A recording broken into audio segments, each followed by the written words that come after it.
Despite the threat of missile strikes, British Prime Minister Boris Johnson arrived in Kyiv on Ukraine's Independence Day. This is the third time he has been here since the start of a full-scale war, which has been going on for 6 months.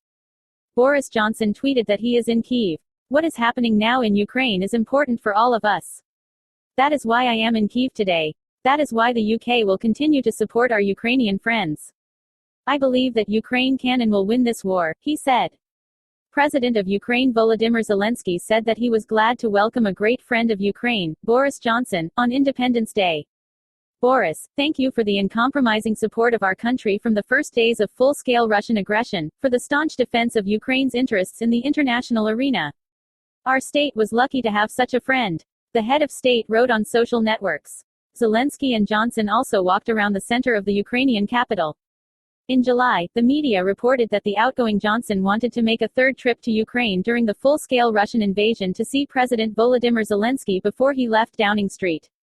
British Prime Minister Boris Johnson announced a new £54 million military aid package to Ukraine during a visit to Kyiv on Wednesday. This is reported by European Truth, with reference to the reports of the British government. The new military aid package complements the UK's training of vehicles to search for mines in waters off its coast. In the coming weeks, Ukrainian personnel will be trained to use them in UK waters. Military assistance includes unmanned surveillance systems and anti-tank munitions. These are, in particular, 850 Black Hornet handheld microdrones, which are specially designed for use in cities and villages and are designed to detect approaching enemy forces. Military personnel can be trained to fly drones smaller than a mobile phone in less than 20 minutes. Each drone transmits real-time video and still images so that ground forces can safely defend urban areas, the British government explains. Today's support package will give Ukraine's brave and resilient armed forces another boost in capability, allowing them to continue pushing back Russian forces and fighting for their freedom, Johnson said. The UK has provided more than £2.3 billion of military and financial assistance to Ukraine since the invasion began in February 2022, according to the British government. The first time Johnson was in Kyiv was in April on a similar unannounced visit. He became the first G7 head of state to visit the Ukrainian capital since the full-scale Russian invasion. Johnson then arrived in Ukraine on an unannounced visit as early as June. Ukraine will receive a number of weapons from the United States as part of the largest $3 billion military aid package. In particular, the Ukrainian military will receive air defense systems and new reconnaissance UAVs. Biden said the funds would enable Ukraine to obtain air defense systems, artillery systems and munitions, unmanned aerial systems and radars to ensure continued defense in the long term.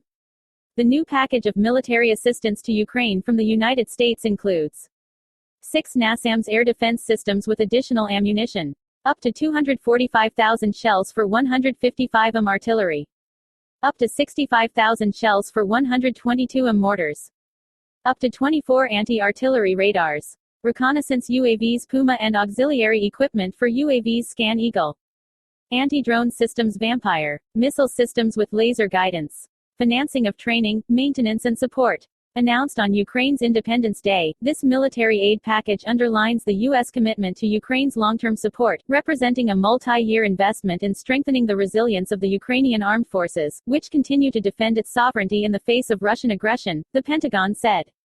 The department also noted that since January 2021, the United States has allocated more than $13.5 billion to Ukraine as part of defense assistance. During the 6 months of the war, Russia lost more than 80,000 people, British Defense Minister Ben Wallace said. The Guardian writes, "We mostly accept data on Russian losses, which amount to, if you combine dead, wounded, deserters, more than 80,000 people from their armed forces. This is 80,000 in 6 months compared to 15,000 they lost in 10 years in Afghanistan," said the soldier.